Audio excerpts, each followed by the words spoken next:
Hey everybody, it's Jason Blaha here, and I'm just sitting here drinking my morning coffee and ready to get my day started. Got a hook grip on my cup. I'm going to get ready to squat.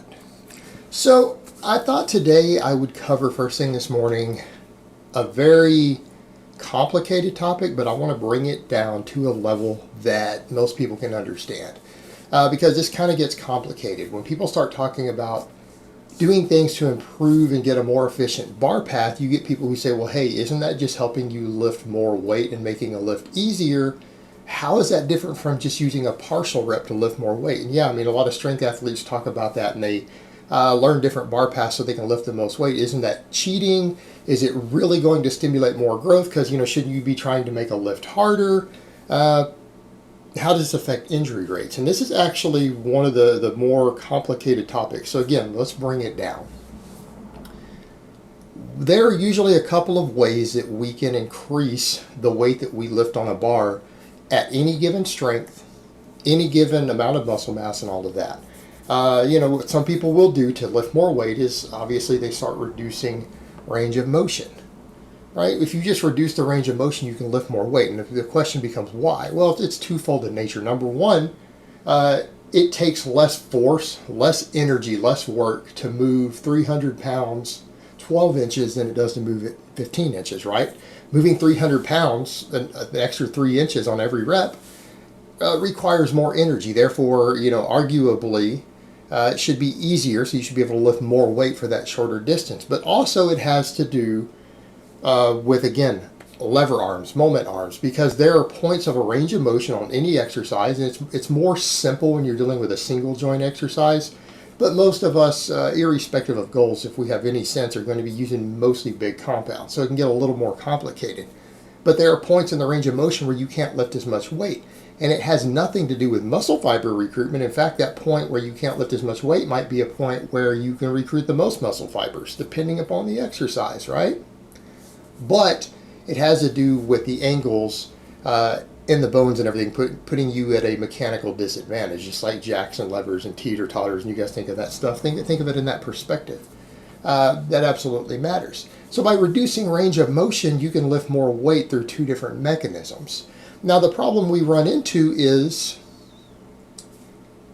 you have less muscle fiber recruitment potential. So in other words, what we see in the research out there is that let's say you cut the range of motion in half on an exercise and you do half reps. Well, the studies usually show that even if you do the same amount of training volume versus intensity done, meaning if you do 3 sets to failure for half reps with 8 reps or 10 reps versus full reps, and again, you use a heavier weight because you can use a heavier weight. I mean, doing a 10 rep to failure set with a half rep, you're going to be able to use more weight, particularly what's in the mechanical disadvantage position. So what ends up happening? They end up gaining less muscle and strength when they study it. Why? Because there's less muscle fibers to be recruited as well. Even though they technically did more work, they were able to lift more weight. They did so by reducing the range of motion and taking out the hardest part of the exercise. So people then will ask, well, is it different when you start creating a more efficient bar path? You find a place to where your sweet spot is, because that usually reduces the range of motion, right? And it lets you lift more weight without doing more work. So therefore, that isn't any better. Okay, well, here's the difference. Why is it that longer range of motion recruits more muscle fibers? People say, well, it's because of more work. No. If I were to create a more efficient bar path and I can do 10 reps and then I fail, haven't I exhausted the same amount of total muscle fibers? Of course I have. As if I used an inefficient bar path? Of course I have. Because the reason range of motion impacts muscle fiber recruitment is how far we move a joint. This is less complicated when we deal with a single joint exercise, right? When you just deal with a curl, if you were to curl with your arm locked onto a bench, a machine curl, right? The range of motion, it's very obvious what's going on. When we are dealing with a bigger movement, though, you can't always see that as completely. And so sometimes the range of motion can be reduced while the joint angles stay the same. For example, we'll discuss an overhead press. Again, if you come all the way down, what's the advantage of touching your chest instead of stopping at the chin on an overhead press? Well, you bring the shoulders further down. You get some extra muscle fibers in the pecs. Certain heads of the tricep get recruited that wouldn't get recruited if you stopped 3 inches higher. So that's the advantage. It's not that we have done something different there in terms of the joint angles. It's the longer joint angles. It's the more complete movement of the individual joints on a big exercise that allow for the range of motion to help. It's not the mere fact that we change the range of motion. Because if you increase the range of motion, you can't do more work because you have to reduce the weight. In other words, if you add 3 inches to the range of motion on an exercise, your 5 rep or 10 rep max is probably going to be a slightly lighter weight.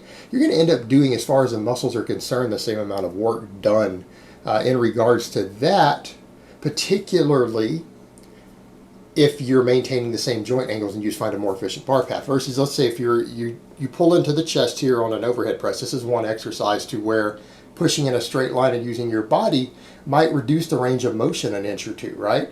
But the joint angles don't change because what we've done is we're allowing less drift of the bar back and forth. Now, people will argue, well, if you're finding a more efficient bar path and you're using partials and whatever to train that and stuff, because that's what some people do, if you're back here with it and you use a shorter bar path by using a lean back, you're still getting all those joint angles. You're able to push and then drive your head through instead of people who get inefficient. Let's say you get people who push it out here, or they get into a seated position or a Smith machine. They have the bar way in front of them and they press like this and they end up having a bar path that's awkward. They're not recruiting any more muscle fibers. People say, well, it's a harder lift, so therefore you must be doing more work. No, not really. You're not. It's harder in the sense of you're putting yourself at a disadvantaged position all the way through, but that doesn't really change the amount of muscle fibers recruited. You're still going to fail at the same point. The problem is that you're putting more shear stress on yourself because you are using an inefficient bar path. Even if it might end up being a slightly longer bar path, you are putting more shear stress on the joints. Now, the range of motion for the joints might all be the same, so therefore we have similar potential for muscle fiber recruitment. But if you use a more efficient bar path that puts less shear stress, you can usually lift more weight by finding those bar paths that work best. You can use more weight, and that ultimately equals about the same muscle fiber recruitment. The difference is you're putting less stress on your joints. You're going to not get overuse injuries as high. Your joints are going to do a lot better if you find efficient bar paths. The same thing when it comes to deadlifts, right? We know that if you can change your foot position in such a way that you can pull the bar closer to yourself because your knees end up being an inch further back while still allowing you to be slightly more upright, you're going to get more efficient leverage. In some cases, you might be able to pull 30, 40, or even 50 pounds more by changing the efficiency of your bar path on a deadlift.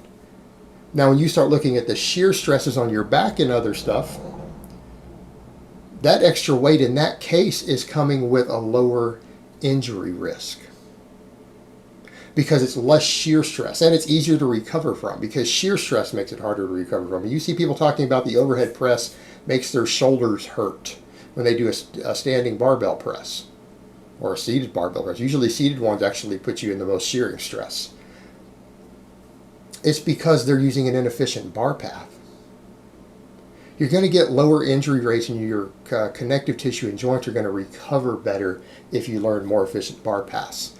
Even though you might be using a heavier weight, it's not that you're using heavier weight because you're recruiting less muscle fibers, which is the case when you shorten the range of motion by stopping joint angles from going deeper.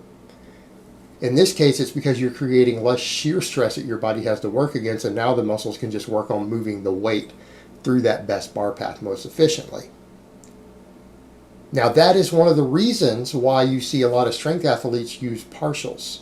The ones who actually know what they're doing raw, that's what they do. If you do not compete in some sort of equipped sport that allows you to use knee wraps and squat suits and bench shirts and stuff, and you are doing partial reps to use a heavier weight because you think it's going to make you bigger or stronger, I'm sorry, it's not going to work. The data is pretty clear on that.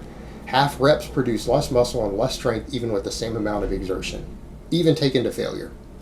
So what people are doing who are using them as a training tool is they are learning to find their most efficient bar path. In other words, if you drop into a half squat, or you use a board press, or you press the pins, you press off of pins at a certain point midway up, or you do the same thing with a standing press, like you stop up here right at the head, and you find the position that allows you to lift more weight than you can lift from the bottom, or you find that exact angle, you train yourself to get your body in the bar into a position that gives you the most efficient bar path. You're not actually developing strength and muscle by using that as a training tool. What you are doing is you are learning to find at that point where you're hitting from in the partial the most efficient bar path, so that you can hopefully train yourself to feel where that is, so that when you do the full range of motion rep, you can re-hit that exact point. So that is one of the successful uses of strength, advanced strength athletes, for using partials. And it's not because they're actually gaining, they're not building lockout strength. They're not doing any of that. What they are doing is learning to find the most efficient bar path. Well, those most efficient bar paths almost always reduce the shearing stress on your joints and bones. That's better for recovery. That's better for reducing injuries. In addition to letting you lift more weights because you've now learned a better bar path. That's part of what we call technique. People use that thing. There's a lot of technique involved with those. Yeah, there's technique involved. But technique is all about finding the right bar paths. That's what technique ultimately comes down to. And because when you find the best bar path, you can lift the most weight, and it usually has to do with the least shearing stress, the least having to pull the weight side to side, back and forth. It's about keeping the weight moving directly against gravity. So that's why this works so well. Now, some people are going to say, well, wouldn't that be a benefit of machines? You seem to be anti-machine. Well, because, no, machines lock you into a bar path. Machines don't have a lower injury rate because a machine locks you into a bar path and you have no tools or ability to adjust your body the same way that you can for all these tools that we can learn to find efficient bar paths with a barbell. You can't always do it on a machine. So a machine locks you into a bar path that maybe for 50% of the population might be an efficient bar path. For the other 50%, it's not. So for those people, they're now locked into an unnatural bar path, even if it's one of those curved machines, because everyone's curve is slightly different depending upon your structure. So you might be using 6 different machines, and on 3 of those machines it might actually be a good bar path, and the other 3 it's not, and it ends up beating your body up. So no, it's not necessarily better, and that's one problem I have with machines, is the fact that they are not free weights, and it's very possible for you to get locked into a bar path that isn't the right bar path for your body, or in this case machine path, whatever you want to call it, and that almost always happens with a Smith machine. So that's the difference, and hopefully people understand what we're talking about here, that when you are using technique, because that's what technique is, to find the most efficient bar path for you on an exercise, it doesn't necessarily mean more growth, because you're still going to do the same amount of work, probably similar amounts of muscle fiber recruitment, because you're moving the same joint angles through the terminal ranges of motion of a less efficient path. But what it is going to do is let you lift more weight safely. It's going to give you lower injury rates, and it's going to make it easier to recover, because again, your joints and stuff are having an easier time of it. And if you can do that, if you can recover faster and you can have lower injury rates, that is indirectly over a course of time going to allow for more gains. All right, guys, but that's really all I have to say on that today. I hope it's been informative, and I will talk to you guys next time.